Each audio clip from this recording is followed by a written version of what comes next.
Welcome, everybody. Thank you for attending this Wesak full moon meditation. The full moon will occur in just about 1 hour at 7:15 and 53 seconds GMT. This will be a meditation which will have a lot of silence in it, and we will of course have those 8 minutes of silence which occur at the time that we are told that the Buddha makes his appearance in the Wesak Valley. This is the high point of the spiritual year for people who follow the ageless wisdom, and really even for those who do not. It has that profound effect. There is a great unitive silence which hovers over the consciousness, over the planet. In the silence, the synthesis can be known. It is the effect of Shambhala, the synthesizing effect, which reveals the oneness of all things, certainly of all beings, but of all things. And that is a oneness which at this time of the Taurus full moon can be appreciated most intensely, probably more intensely than at any other time of the year, so that we will have the capacity to look beyond the form and through the form. Taurus, we know, is in a way a lord of form, and the moon is exalted. The mother of the forms is exalted in Taurus. But within every form is the essence itself. And it is the essence which we seek as we seek synthesis. We are all externalizations of the one infinite being. And it's so easy to forget. But whomever we see, whatever we see, whatever we register, it's all of one substance, that which substands, the essence that is appreciated in synthesis.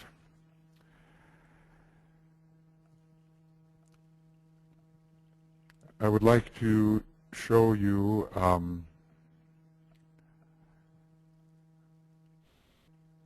photo we took at the time of the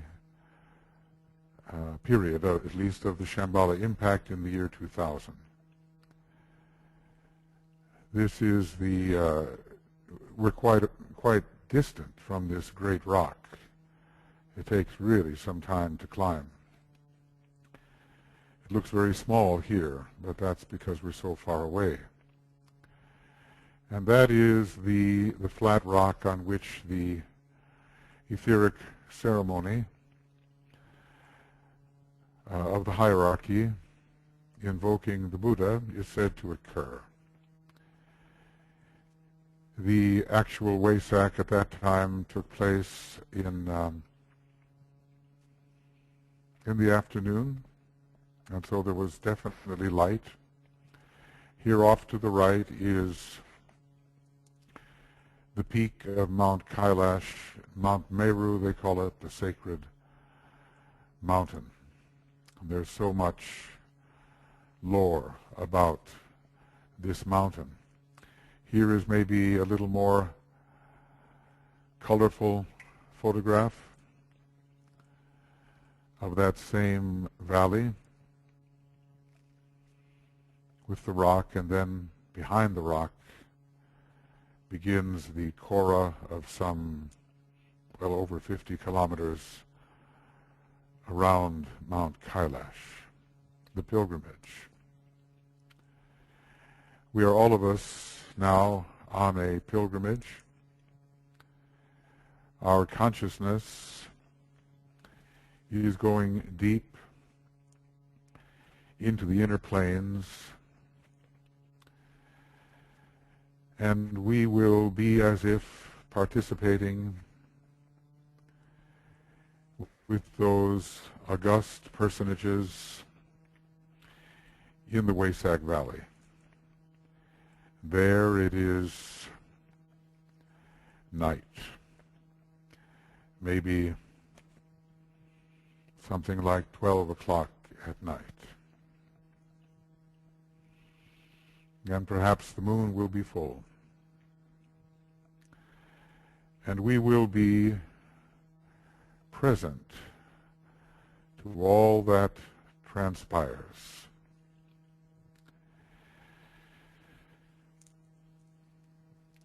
Our participation in this inner ceremony in which thousands are involved is very important,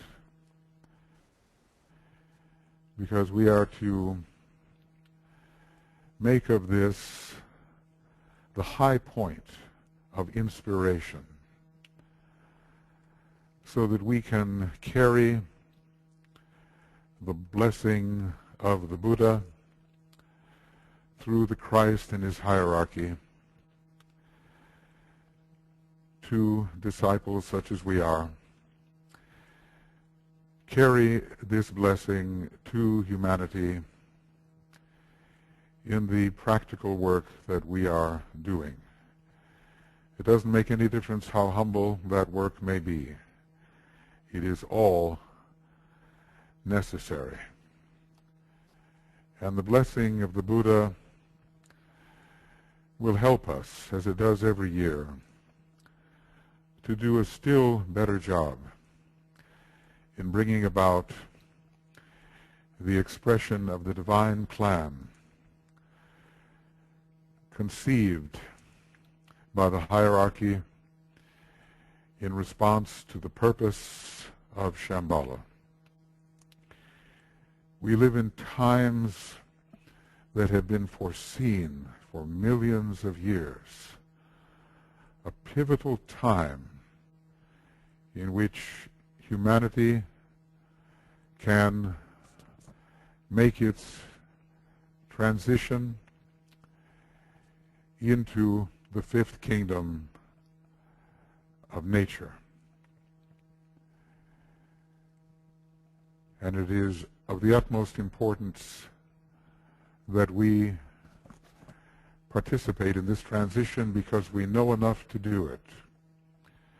So many of us are hovering on the border of the fifth kingdom of nature, and we need to help humanity,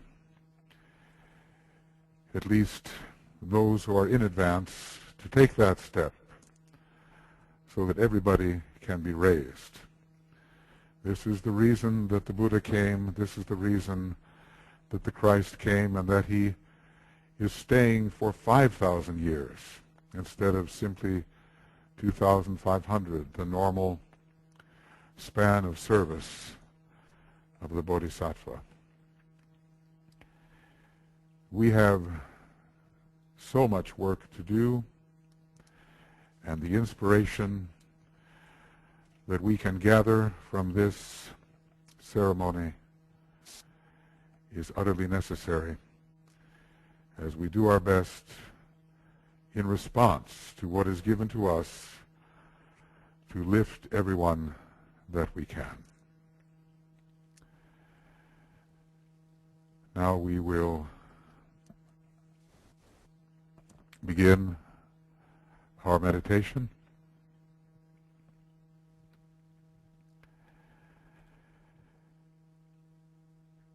We are all over the world. There's some here in this group, more than 80 of us. But we know that all over the world, hundreds, thousands are gathered at this moment. So we go deeply into our soul nature, leaving behind the lower, familiar self.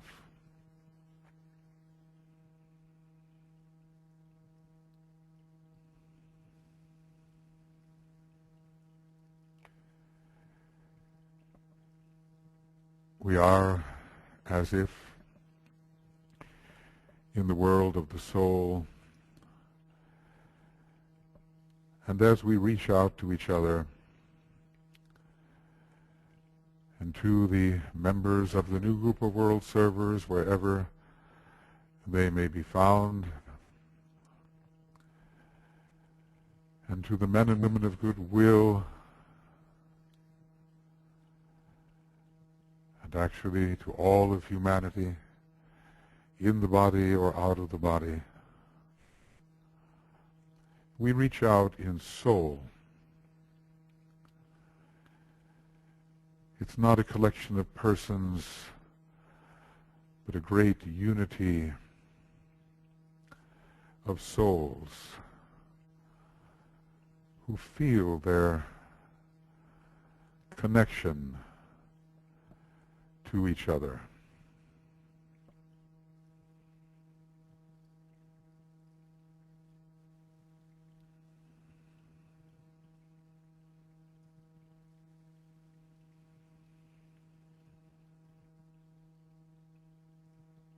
We know that all souls are one.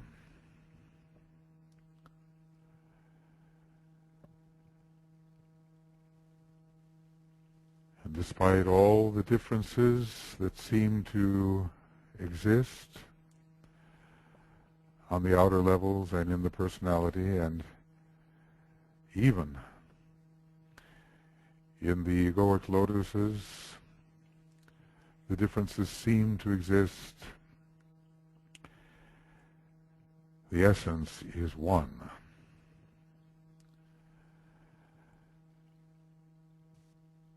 And at this time, we want to feel that essence.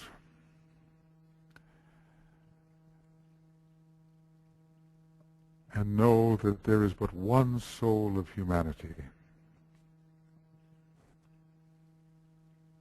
One consciousness with billions of perspectives.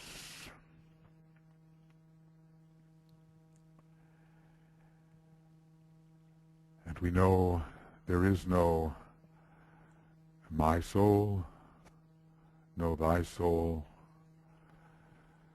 but simply the one soul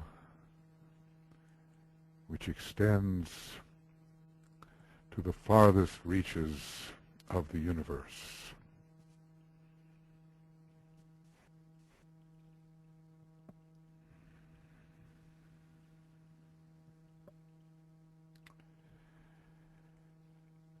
And the ancient mantra rings in our consciousness with special meaning at this time. Naught is but me. Naught is but me. Go deeply into that beyond just a form of words, and as much as possible feel the truth of that synthesizing mantra.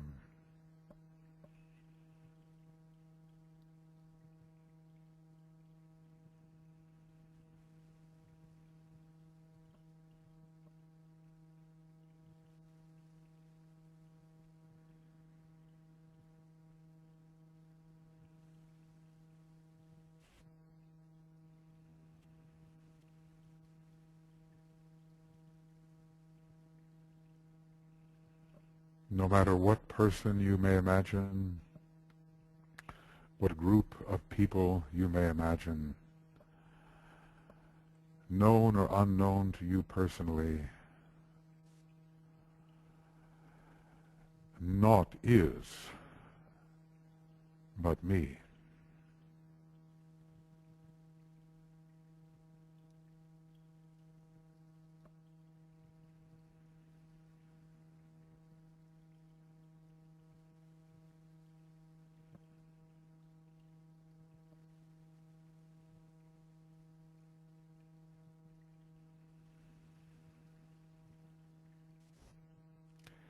Something happens in the heart that reveals the truth of this.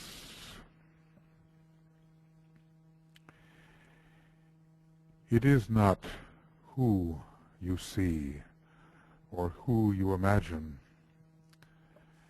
in terms of their qualities. It's something else. It's the secret of oneness found in every content of consciousness, in every person, every soul, everything, every being. It's not what or who they are. It is that they are at all. The secret of their being in the one being.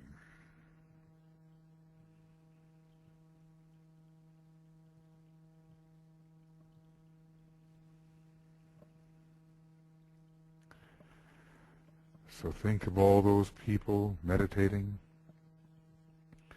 all those souls engaged, thousands and thousands, and realize that in their work, it is you that is working. The greater I, the greater you, the greater me, only one being is at work through all forms of life, through all humanity, through all the masters, through the Lord of our planet himself. One being only is at work.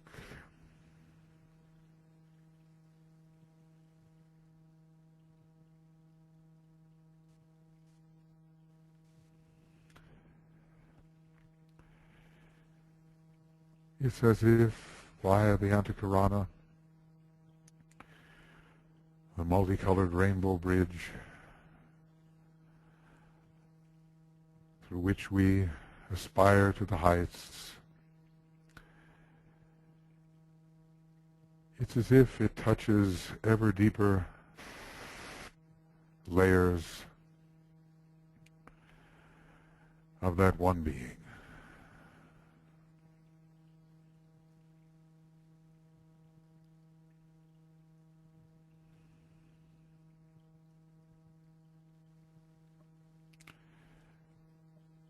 We are one in soul with each other, but when we reach to the realm in which the masters are found,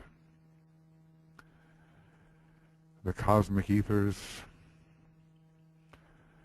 the Buddhic plane of harmony and oneness, the atmic plane of spiritual will, attempt not to feel them as personalities, but in the oneness in which they always exist.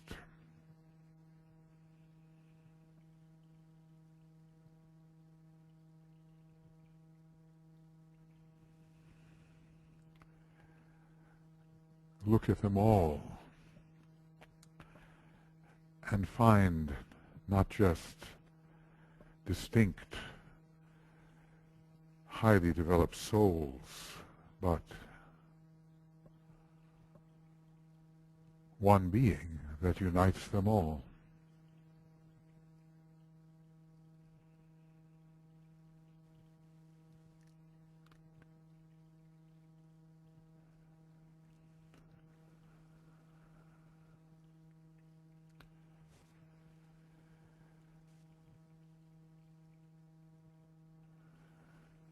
No one can escape this essential oneness.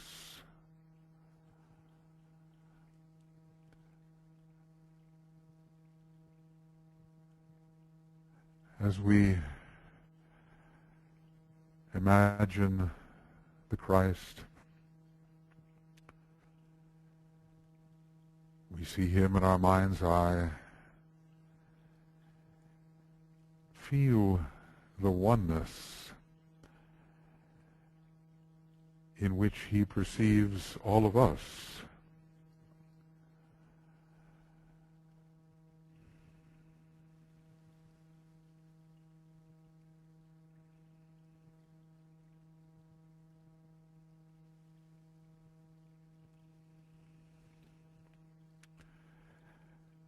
And thus it is for every master that we might visualize or sense or contact.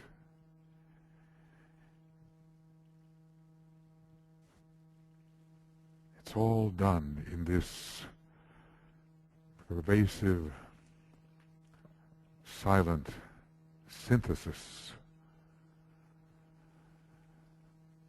of Wesak.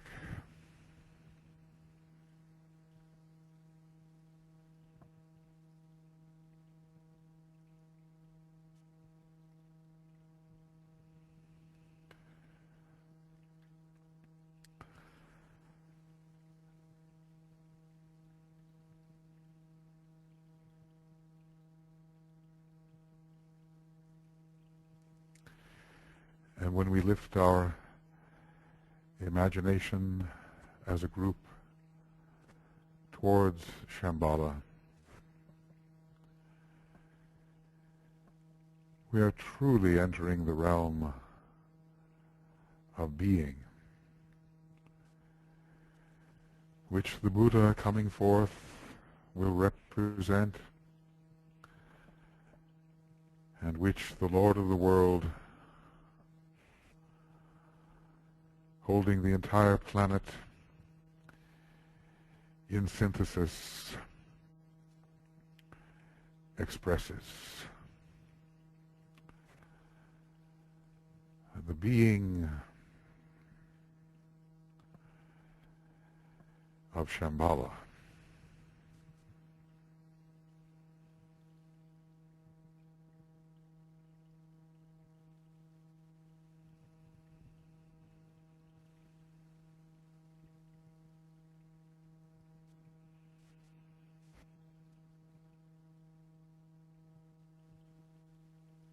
The One, the first and highest center of our planetary scheme, in which an inviolable One is known and become.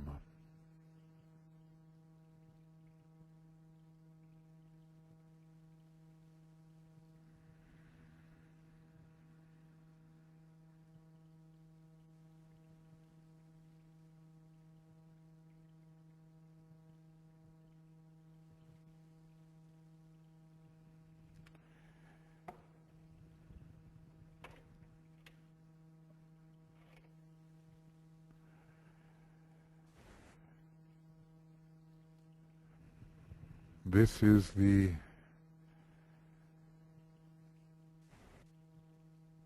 fusion we seek to see prevail at all times. And when the Buddha comes forth, he is the emissary of this greatest light, the unfettered enlightenment of Shambhala,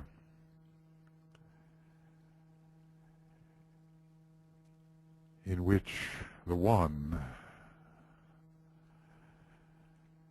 is always perceived, always known, the One with which we are always to be identified.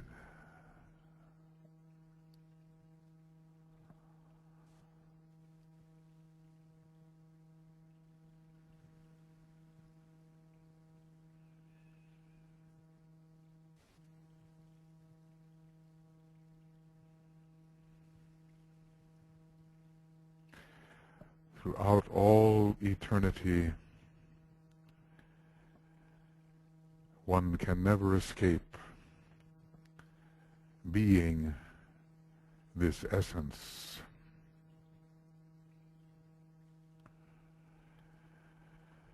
It has always been so. It always will be so. And it is so in the eternal now.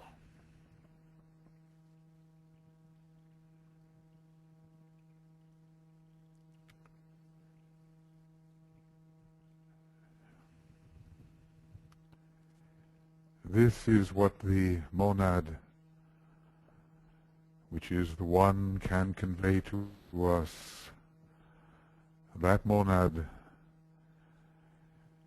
which is a member of Shambhala and whose home is in the sun.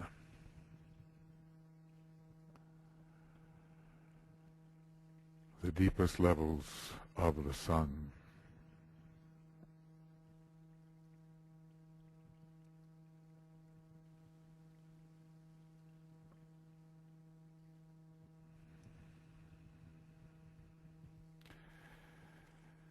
The time is now approaching when, so we are told in the ancient lore, the masters begin to gather in their etheric forms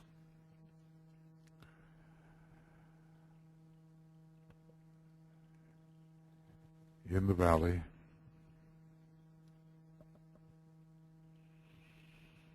They are concentrating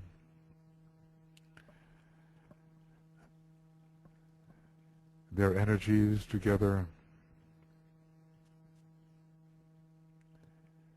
in a holy, invocative ritual,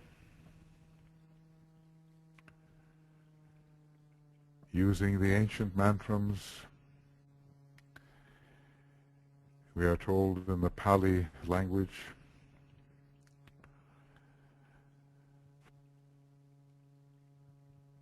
and we sense them coming together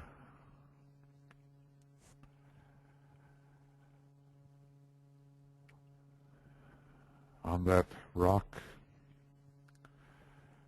from which the invocation will go forth.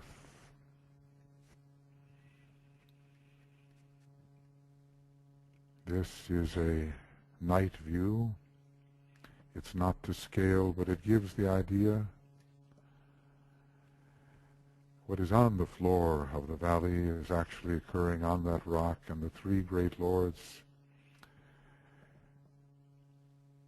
will be the ones who invoke together, and especially the Christ, the coming of the Buddha at the moment of the full moon.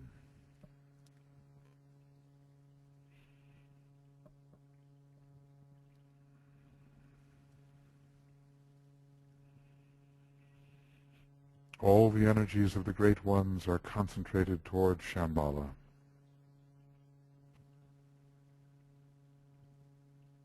And so with our imagination, we see them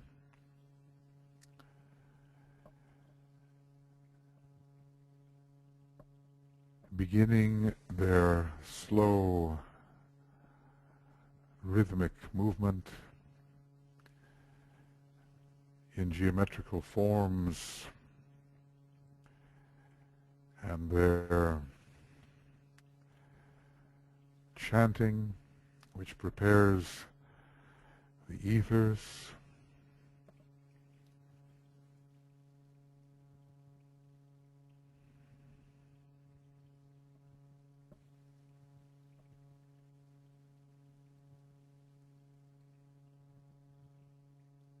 we are as if the etheric spectators of this gathering energy.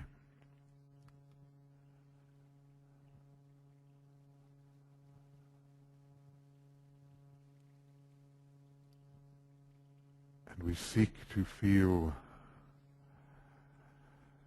the growing energy and our participation in this invocation.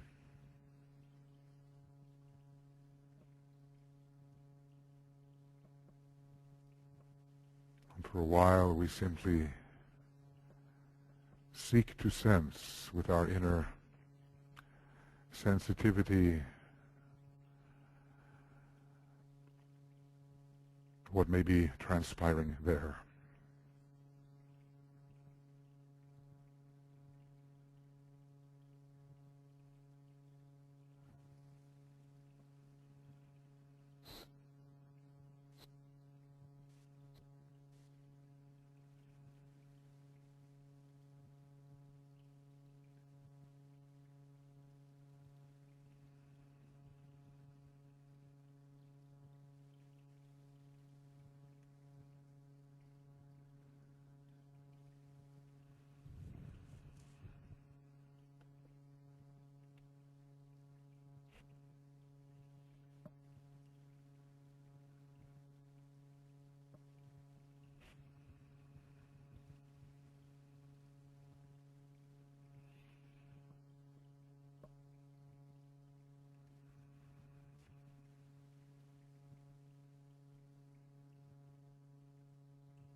We are all of us on the periphery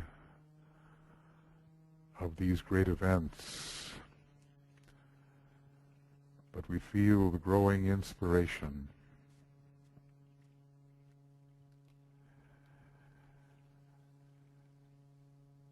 And we imagine that it is at this time that the great Lord Maitreya appears on either side the Manu, the Mahachohan,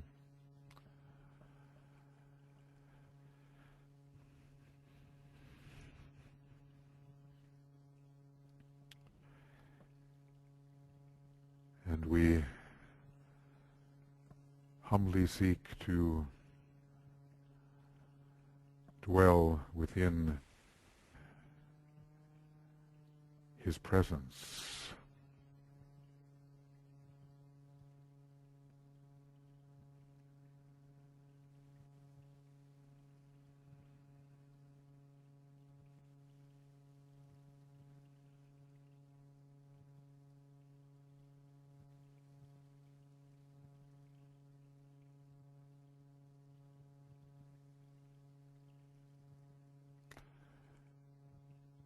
we use this moment in our consciousness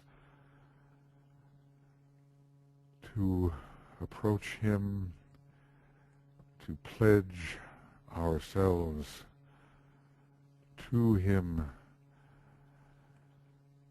and to the work of His hierarchy,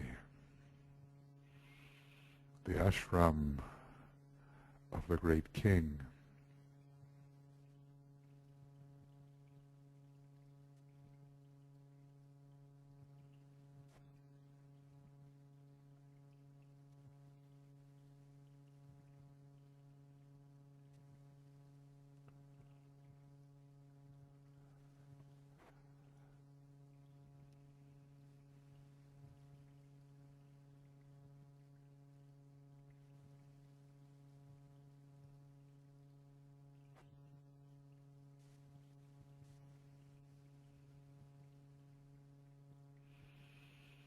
All the aspiration that you have stored up to be a true and noble worker with the hierarchy can be directed towards the great Lord, who will represent all of human aspiration.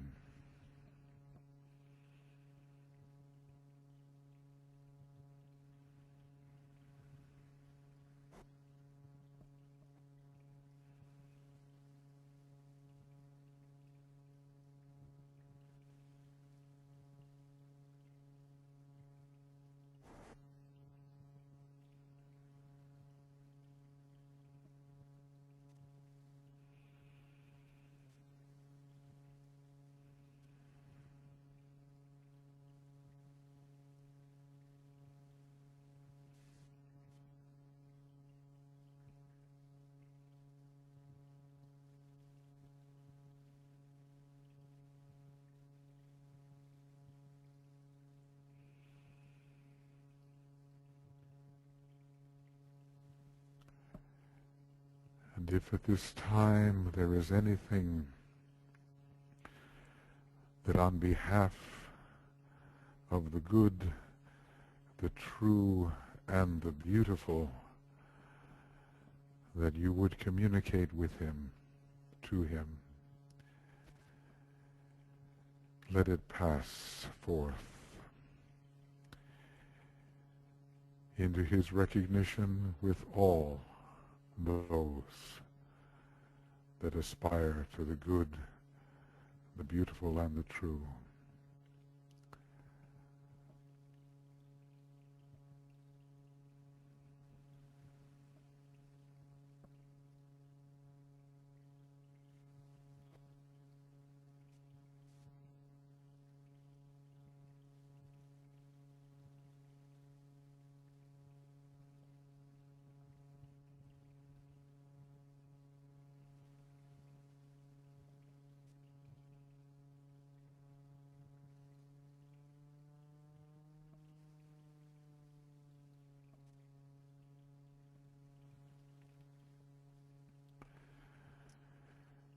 The chanting continues, the geometry of invocation continues.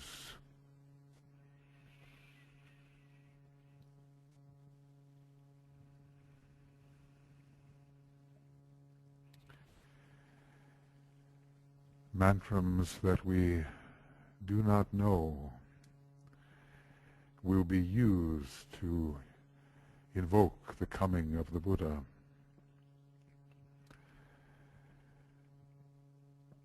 And this will be pronounced by the Christ. But the time is not yet. And so while the masters are doing what only they can do, what only they know how to do,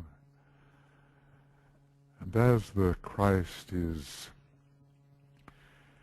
preparing for the great moment, let us dwell together on the meaning of hierarchy, trying to fathom in the greatest depth possible what is this hierarchy, this society of organized and illumined minds, this great white brotherhood,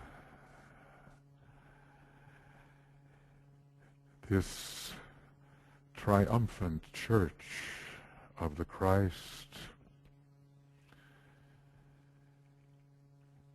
this great white lodge.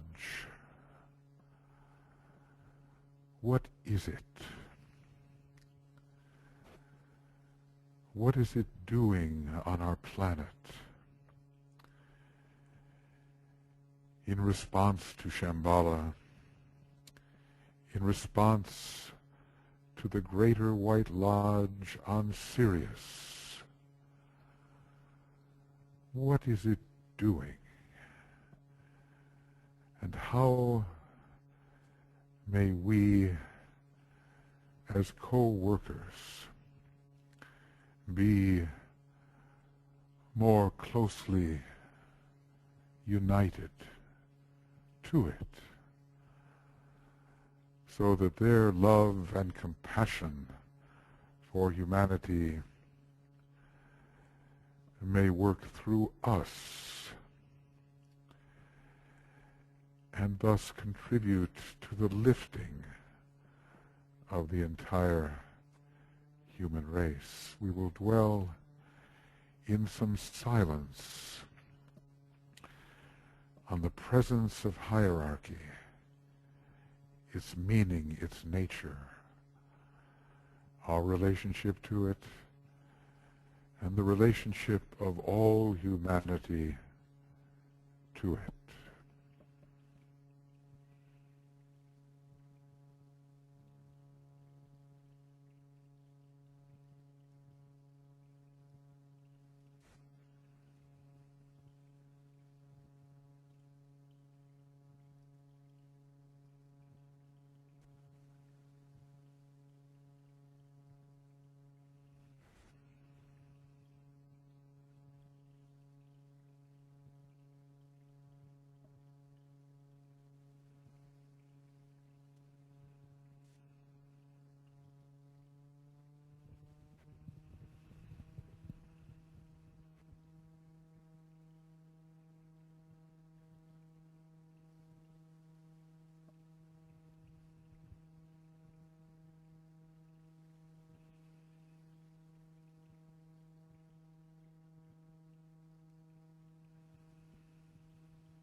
as we contemplate the hierarchy, the sense of the oneness is growing. The sense of expectancy is growing.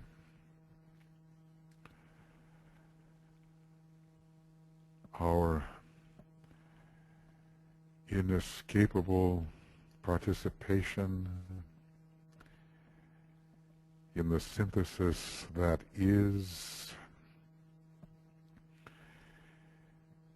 recognized.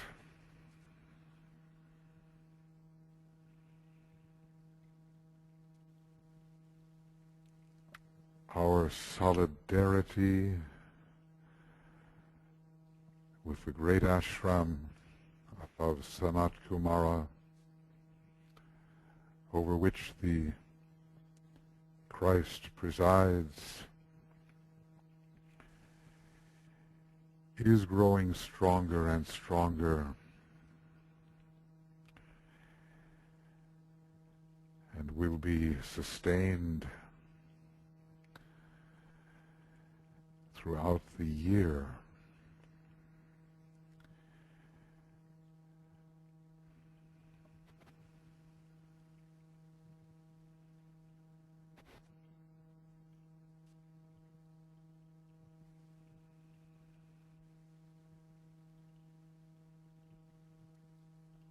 We are all united, all disciples as souls, all initiates, striving with the keenest attention towards the coming moment,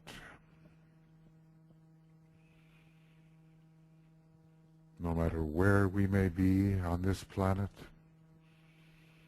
And there are some of our group right there now, not in the Wesak Valley, but at the oldest monastery in Tibet, meditating right now. We are all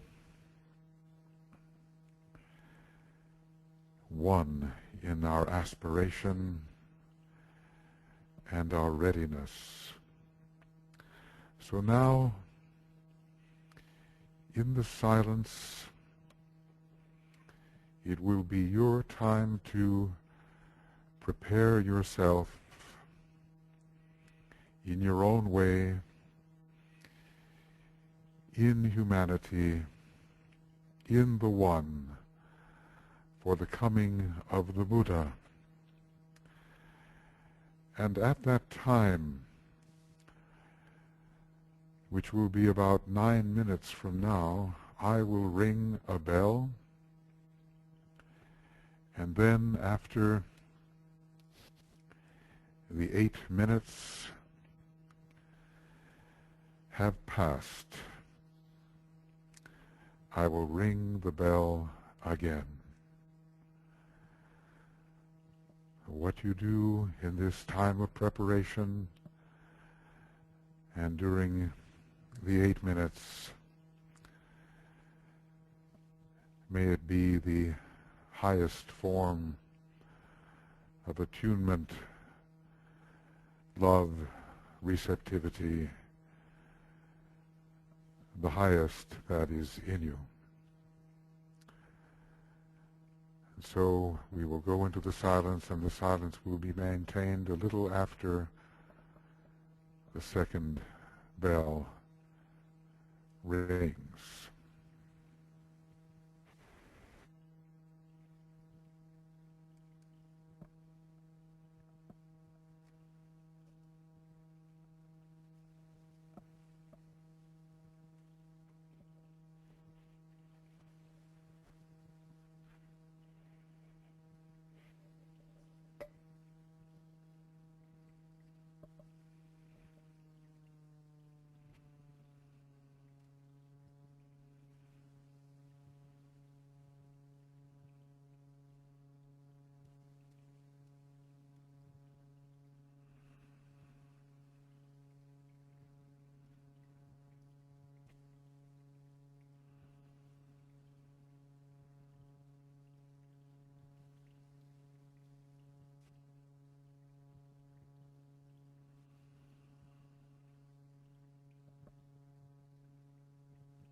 imagine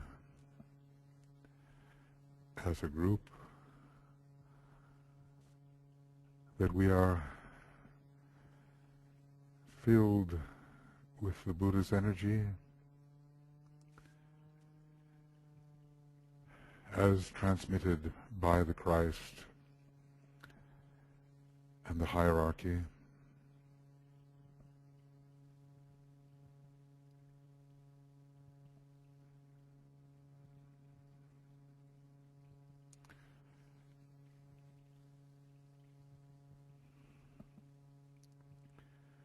And so it is for all those who have been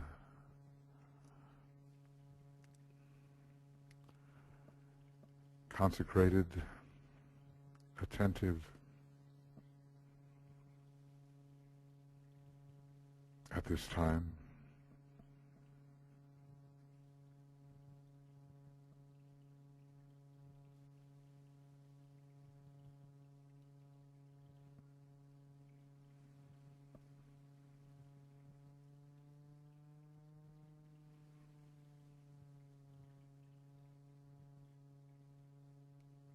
It is as if we are an overflowing chalice. We and all the servers, the meditators, all the men and women of goodwill are as an overflowing chalice, prepared to share this energy with anyone we may serve. And in consecrated thought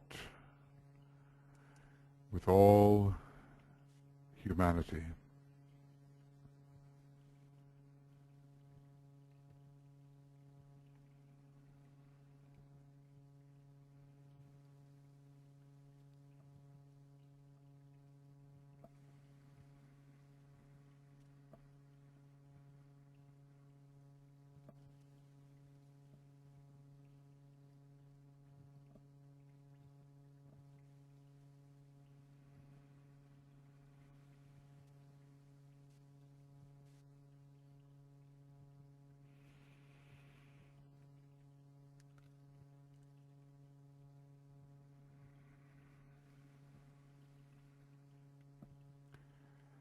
And we can imagine this energy gift of the Buddha from Shambhala via the hierarchy pouring forth from us in blessing to all humanity, and especially to those, and there are so many, who are in need.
We imagine in the illumination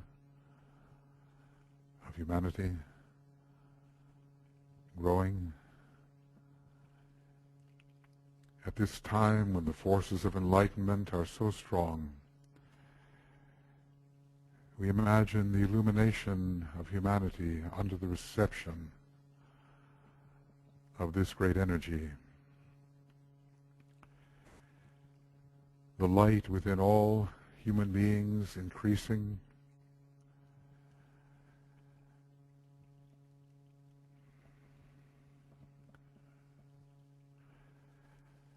and a definite movement towards wisdom in humanity. A movement towards wisdom, a movement towards light. Even those unconscious, we see their light increase.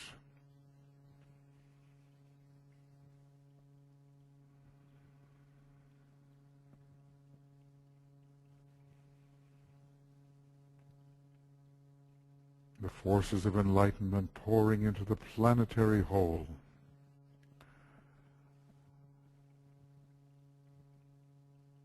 Uplifting it, enlightening it. We imagine the sacred lighted sphere which our earth is destined to become.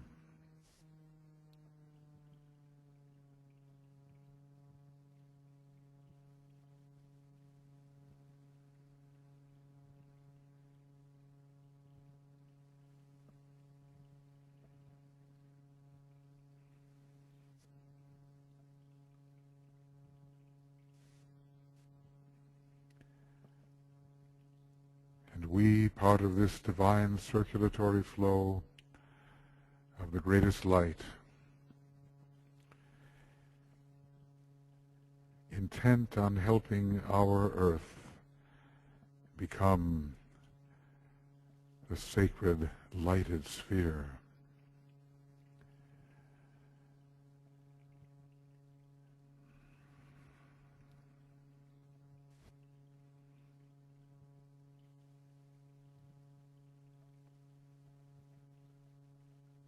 We have received. We will continue to receive. And over the days ahead, we will distribute. To all those with whom we come in contact, we will hold like a great bowl of living water on top of the head, this profound accumulation from Shambhala and the Buddha through the hierarchy. Our head center holds it, the chalice holds it.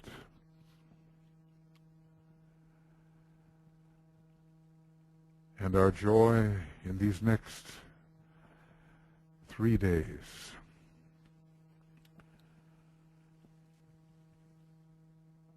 is to share the living water, the blessed energy which has descended into our chalice.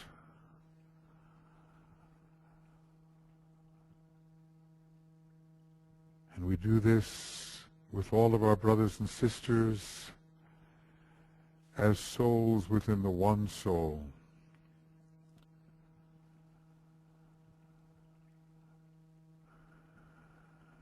When we serve as one. We serve as a group of those who have made themselves ready to receive and together distribute.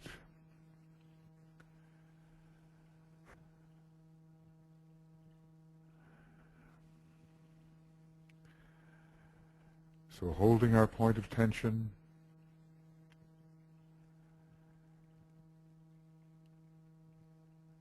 feeling the oneness which unites us and unites us to them who have bestowed, and to the great center of oneness, Shambhala itself. We sound together the great invocation, followed by the sacred word 3 times.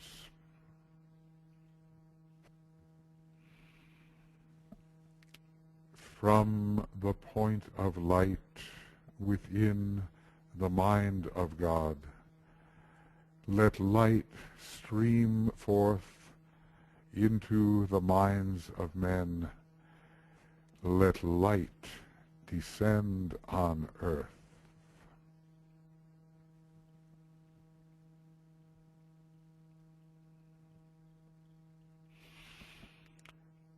From the point of love within the heart of God, let love stream forth into the hearts of men. May Christ return to earth.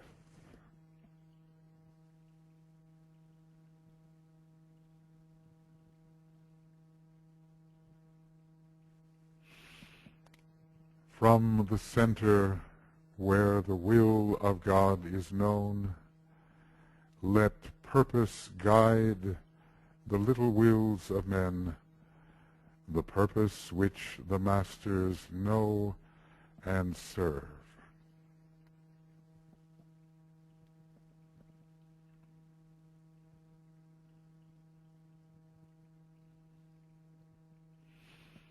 From the center which we call the race of men, let the plan of love and light work out, and may it seal the door where evil dwells.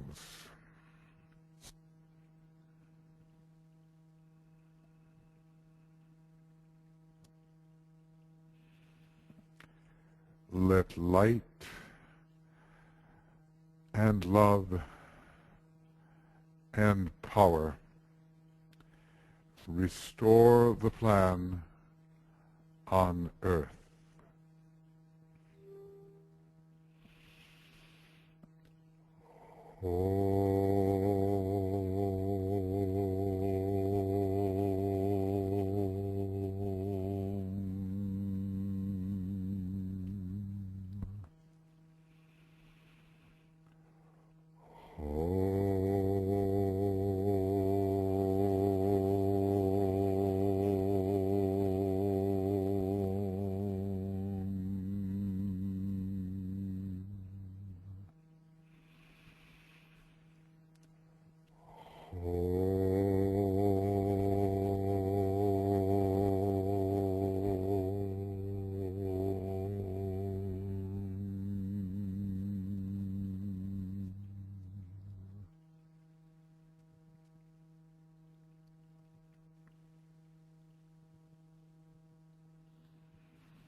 Thank you, friends, for participation in this meditation, accompanied by our friends all over the world who are thus participating and in concert with the hierarchy. Let us, these next several days, go deep in our appreciation of what has been given, and also let us give spiritually the great blessing which has been bestowed upon us. Thank you, and may many beautiful things occur for you during the next days of distribution.